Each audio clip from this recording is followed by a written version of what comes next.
Have you ever watched a film or TV show and thought to yourself, why do my favorite characters keep dying? Tell me about it. Not just death, but also suffering violence, maiming, and sexualizing that adds nothing to the overall plot?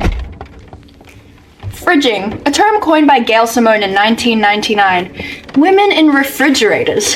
What a weird term, right? It's a morbid analogy that describes female characters being casually or nonchalantly cut, chopped, and minimized to leftover body parts in the fridge. This is a well fleshed out phenomenon. Simone gathered a list of 100 female comic book characters that shared one common denominator. These are subject but not limited to fulfilling roles as accessories to protagonist male characters, being stripped of their powers, sexually abused, sterilized, and most commonly killed off. Now, this list is popularly referenced when discussing representation in film.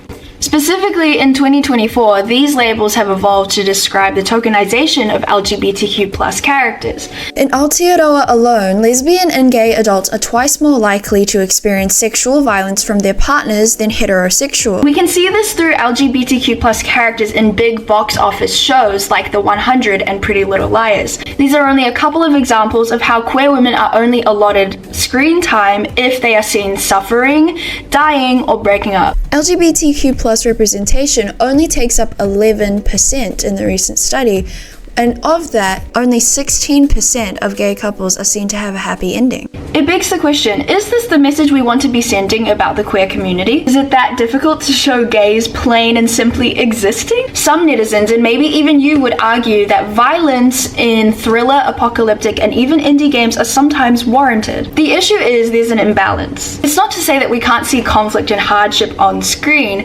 However, it's crucial that queer and female characters aren't brutalized at the expense of furthering a plot or supporting a heterosexual or male counterpart.